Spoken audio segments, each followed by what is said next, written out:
Muchísimo gusto saludarte, mi querido Juan Pablo Castañón, presidente del Consejo Coordinador Empresarial. Juan Pablo, ¿cómo estás? Muy buenas noches. Hola David, muy buenas noches, gracias por invitarme a tu programa. Yo creo que primero habría que hacer una... estamos cometiendo un error, o como sociedad estamos cometiendo un error, que cuando si alguien habla de Venezuela le da una carga política. Y yo creo que Y el yo creo, asunto de Venezuela es mucho más grande que eso, ¿no? yo creo que sí, tienes toda la razón. Venezuela es un ejemplo para los países, sobre todo latinoamericanos, que vivimos circunstancias similares en cuanto a las economías. Somos pueblos que hemos estado unidos por mucho tiempo y podemos vivir en cualquiera de los países, podemos vivir una experiencia como la que ellos están viviendo hoy en día, que después de un periodo en donde tenían una supuesta bonanza económica en donde era artificial, hoy se está desmoronando y se está comprobando de que subir artificialmente los salarios, subir o castigar las empresas y subir la participación del Estado ha sido ineficiente, y en donde la inflación, la pérdida de empleos y la pérdida de empresas ha ocasionado que hoy el 90% de la población no esté conforme con su propio gobierno, y un gobierno que hoy está desatendiendo las demandas públicas y quiere hacer una nueva asamblea constituyente en donde pues hacen caso omiso de las demandas de la sociedad. Y creo que esto lo tenemos que aprender. Cualquier propuesta política populista de cualquiera de las orientaciones, como bien lo mencionas, que no tenga fundamentos económicos, nos llevará eventualmente a crisis que no quisiéramos volver a repetir en nuestro país o en cualquier otro de los países. Hay que, a lo mejor deberíamos hablar un poco de fundamentos, porque de veras creo a veces que se pierde esta discusión en el tema político, en que si unos u otros quieren o no quieren ven a Hugo Chávez y a Nicolás Maduro como unos salvadores de la humanidad.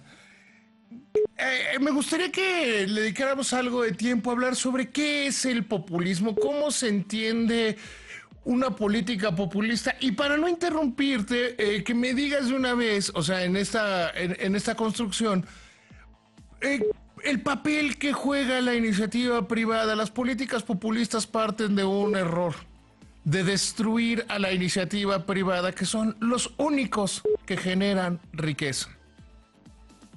Sí, David, con mucho gusto. Nosotros entendemos por política populista toda aquella que trata de decirle al pueblo que las soluciones solo las tienen ellos y que son soluciones fáciles y que de alguna forma les van a borrar todas las carencias que se tienen de manera automática, con solo que les den el poder. Y eso es insostenible económicamente. Y cualquier orientación, del lado de la derecha o del lado de la izquierda, o como Sí, sí, bien lo los dices, populistas vienen en cualquier paquete, digamos, en ¿no? cualquier paquete, solo ofrecen soluciones rápidas y soluciones que finalmente son falsas. Y evidentemente tratan de dividir a la población y tratan de hacer binario el asunto, es decir, por un lado están los malos y aquí estamos los buenos. Y nosotros sí sabemos cómo resolver las cosas, pero sus soluciones no tienen ningún fundamento. No puedes hacer crecer ni puedes tener progreso si no generas valor en la economía. Y el valor se genera a través del trabajo de las personas. No se puede generar con una maquinita que hace dinero, porque finalmente lo terminas pagando con inflación y con deuda. No se puede hacer por decreto, porque finalmente no lo sustentas con producción y productividad. Lo tienes que hacer a través del trabajo de las personas, de la iniciativa, de la creatividad de las personas. Para eso tienes que dejar en libertad a las personas. No puedes combatirlas, no puedes estatizarlas, no puedes hacer que el Estado controle toda la economía, porque si lo controla la economía, se hace ineficiente. Lo hemos comprobado. Hoy queremos poner como ejemplo lo que está sucediendo en Venezuela, pero que nos ha sucedido en muchos países y que nos puede volver a suceder en los países en donde la inconformidad nos puede confundir. Sí, porque habría que recordar Brasil, que hace no mucho tiempo en este país había quienes decían, necesitamos salud la mexicano por la gracia de Dios. O de la Virgen de Guadalupe, no tuvimos un Lula mexicano, porque ya vimos cómo terminó cómo está la historia en Brasil, que finalmente su gobierno presume que es la primera vez después de 2 años que tienen un trimestre que crecen.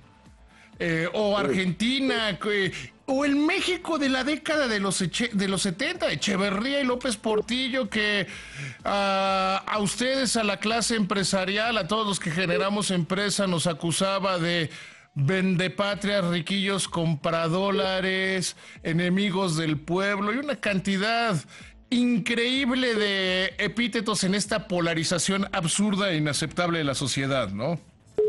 Sí, son estadios que ya superamos y que los superamos con mucho dolor. ¿Cuánto tuvimos que pasar para volver a estabilizar nuestro país y empezar con indicadores de progreso y de desarrollo? Si bien esos retos muy, tenemos que afrontarlos hacia el futuro con la mirada puesta en el siglo XXI. Podemos ver nuestro futuro a través de un espejo retrovisor y tratar de regresarnos al pasado. Tenemos que ver cómo la iniciativa de los jóvenes emprendedores, tenemos que ver cómo la innovación la incorporamos y las nuevas tecnologías las incorporamos a la creatividad de las personas en las empresas. Tenemos que ser responsables en reinvertir utilidades para generar mejores empleos. Tenemos que ver un México moderno, abierto, dinámico, a través de la creatividad de los propios mexicanos. Y tenemos que tener un gobierno que garantice las libertades y también un Estado de Derecho y cumplimiento de la ley. Ese es el México moderno, el que tenemos que luchar todos. No podemos copiar y dejarnos llevar ante una circunstancia de inconformidad. No nos podemos dejar llevar por soluciones fáciles. Juan Pablo, y en este sentido hay quien habla de, bueno, pero crecemos poco, pero sigue habiendo una gran, con cifras que a veces se exageran de una manera inaceptable, con una gran cantidad de pobreza, con la idea equivocada de que estamos en crisis, con este repetir hasta que se vuelve mantra sobre el hartazgo. Sí, necesitamos también observar modelos que han funcionado y funcionado muy bien. ¿Cómo es que hoy tenemos prácticamente pleno empleo en Ciudad Juárez, en Chihuahua, o en Aguascalientes? ¿O cómo podemos observar que Aguascalientes, Querétaro y Guanajuato han crecido al 8, al 10 y hasta el 12% en los últimos años? ¿Cómo hemos podido ver la migración de gente buscando desde otros estados llegar a estos estados a buscar trabajo? ¿Cómo se ha visto beneficiada o que en crecimiento la pequeña y la mediana empresa que generan tantos empleos? Estos modelos los tenemos que replicar en el sur-sureste del país, en donde aún tenemos retos de 70% de la población en pobreza, pero que solo lo podemos resolver llevando empresas que generen empleos, que estos empleos sean sustentables, es decir, que duren en el tiempo, que las empresas puedan permanecer allá y acompañarlo con infraestructura y política pública. Esos son los verdaderos retos que tenemos. Soluciones fáciles no hay, lo sabemos. Cuando en una familia tiene necesidades de recursos y se endeuda con la tarjeta de crédito, un día hay que pagarla. Y si sigue endeudándose con más tarjetas de crédito, un día revienta la bomba. No podemos pensar que a través de deuda o haciendo dinero o en una maquinita o con soluciones fáciles vamos a resolver. Hay que ver con profundidad los problemas que tenemos y hay que trabajar todos los días. El progreso no se hace de la noche a la mañana, se hace con el trabajo cotidiano, esforzado y disciplinado, y con leyes que se cumplan, por supuesto. Pero hay quienes dicen, y estoy jugándole un poco al abogado del diablo, que el Estado debe ser el gran redistribuidor, un poco como que habría que quitarle a quien gracias a su trabajo ha generado empresa, ha generado éxito económico, para dárselo a los pobres, ¿no?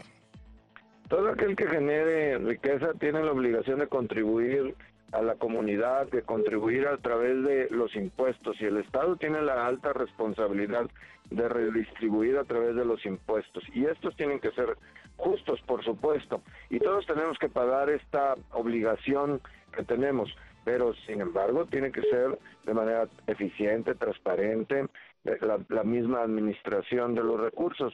Los impuestos para eso sirven. Todos vivimos en sociedad porque nos conviene vivir en sociedad, porque nos necesitamos unos a otros, y al vivir en sociedad escogemos quién nos gobierne, quién administre los bienes públicos, y para eso sirven los impuestos. Más allá que eso, ser el Estado empresario, pues ya lo hemos visto cómo terminan quebrando las propias empresas, como hemos visto que en Venezuela solo este año el Fondo Monetario Internacional estima 720% de inflación. Hemos visto cómo se perdieron tan solo el año pasado 1 millón de empleos.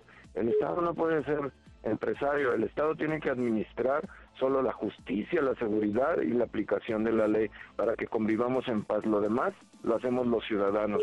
Y esto no se trata, David, de si estás conmigo o estás contra mí en política. Trata de fundamentar y discutir lo que queremos como nación. Y no se trata de ningún partido político, es una advertencia que tenemos que hacer sobre el modelo de país que queremos tener en el siglo XXI. Juan Pablo Castañón, te agradezco muchísimo que me hayas tomado la llamada y te mando como siempre un abrazo con mucho, pero mucho cariño, amigo. Igual te lo mando yo y te deseo lo mejor y un saludo para todo tu auditorio.